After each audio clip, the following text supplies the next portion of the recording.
Hi everyone, how's it going? I wanted to do a little reading update for today. I guess it's a new year, well into a new year now, and I don't really have any specific reading plans for this year. I think I'm just gonna go completely off wherever I go, wherever my reading takes me, I'll go. I know some years I might have a reading plan or these are certain books I want to read this year, but I don't really have that. I think this year I'm just going to kind of go where my interest lies and just see what happens. So I guess that's my plan for this year. But I think I'll talk about some books I've read or in the process of reading. So let's get started.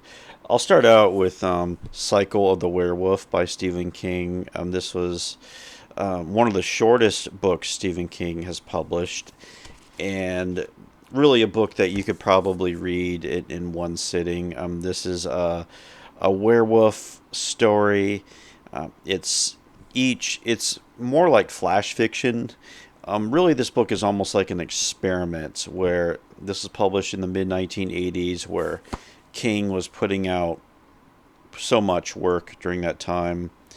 And this was originally going to be a calendar, but it was turned into a book. And basically, there's a little vignette for each month of the year revolving around a werewolf that's terrorizing this town, um, Tarker's Mills in Maine. So I read this. It's illustrated as well. Has some cool illustrations in it. You can kind of see one right there of the werewolf taking terrorizing the town. So I enjoyed it. I mean, it was like I said, a bit of experimental for King in the 1980s. Some vignettes and flash fiction, you might want to call it. It was made into a movie as well, Silver Bullet, which I like that movie as well. Which I believe Stephen King wrote the script and fleshed out the story a little bit more for the movie, which came out in '85. So yeah, Cycle the Werewolf. If you like werewolf stories, this is probably one worth checking out. So, some other things I've been reading. This is yeah, the Big Book of Cyberpunk. I think this was a Christmas gift. It was a Christmas gift, and this is a huge collection of cyberpunk stories that cover all the eras of cyberpunk. It's a part of science fiction I want to get more familiar with. So there are stories that predate what became cyberpunk. There's stories during a lot of the stories are during its prime during the 80s and 90s when cyberpunk was really part of pop culture, and also some 21st century cyberpunk. So it really covers all the eras, and this is a huge book, and I don't know even know if I'll read all the stories in here. This is, like I said, this is a year project. I'll probably be having this book around, and I always like to have a short story collection just to kind of fall back on. I guess if I got really disciplined, you could read a short story a day and get through it. But I'm usually not that disciplined though. So, but yeah, I've read a few of these, and it's also grouped by theme or category. So all the stories are kind of have a similar focus to them. So, and this was pretty recently published. I want to say this was published in. I can find that here. Um, 2020 2023, so a few years ago. So that's my collection of cyberpunk. You can see a list of the authors right there included in this collection. So yeah, a lot of classic stories, a lot of newer stories. Okay, also reading a Tom Clancy novel, Patriot Games. I know last month I read, I think, Hunt for Red October, and I read Red Storm Rising, those early Cold War novels by Tom Clancy. And this novel is actually a prequel to Hunt for Red October. It's the origin story of Jack Ryan, and the book is about.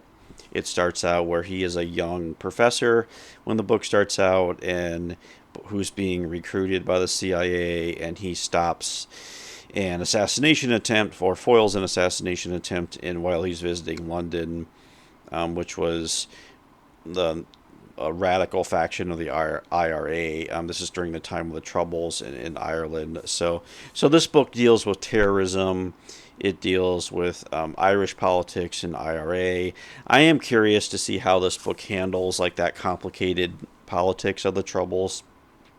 I'm not an expert on that time in history. I've seen my fair share of movies about the Troubles in Ireland.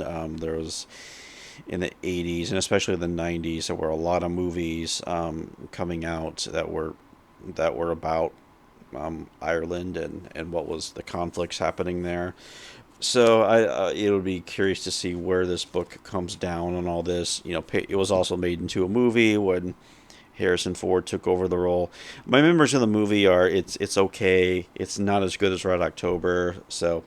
But I am kind of curious just to read this book. I don't know. Part of me is doing this haphazard Tom Clancy reread. We'll see how that goes. But yeah, so it's Patriot Games. Also been reading some Don DeLillo. I started White Noise, one of his more popular novels. I think this came out in 1984, 85, mid 80s. I've read this one before too. I know my memory of it is that there's a lot of really good satire in this book of consumerism in 1980s pop culture.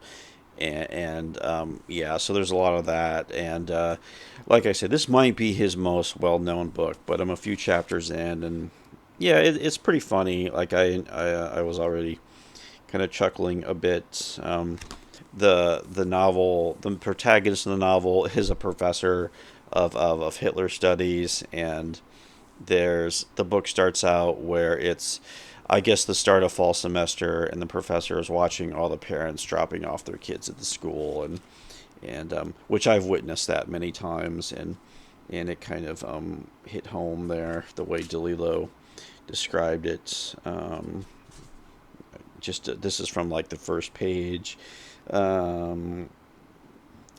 The well-made faces and wry looks, they feel a sense of renewal, talking about the parents dropping off their kids, of communal recognition, the women crisp and alert in diet trim, knowing people's names, their husbands content to measure out the time, distance but ungrudging, accomplished in parenthood, something about them suggesting massive insurance coverage.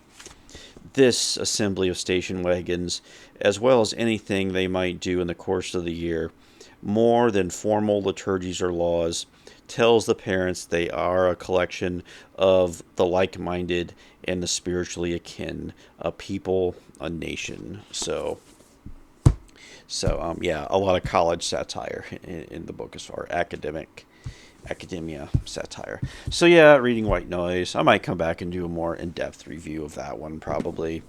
And let's see, I'm also doing, I think this will be the last one I talk about. I picked this one up used. This is Comet by Carl Sagan and Anne Druyan. This was published in the mid-'80s, and I got this really cheap for like $1, and I own most of the books by Carl Sagan. Always enjoy reading his books and going back to read his books. This is one I did not have. And I've read the first few chapters. It's very relaxing to read. It's focuses on comets. This was published the year Halley's Comet was passing by the Earth in 85, 86. I have a faint memory of that. I remember I was in kindergarten class. I remember the teacher had a big poster of Halley's Comet, and it was coming by to pass the Earth. But yeah, so this book, it gets into the solar system. It's a history of astronomy in a lot of ways.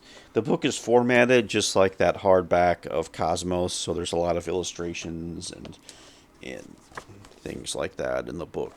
And yeah, so I'll probably really enjoy reading this. So yeah, it's Comet, Carl Sagan, and Druyan, and yeah, so those are pretty much what I'm reading right now. And yeah, if you have any thoughts on any of these books, Be great to hear them. And I guess I'll be back to talk to you later. Have a good day.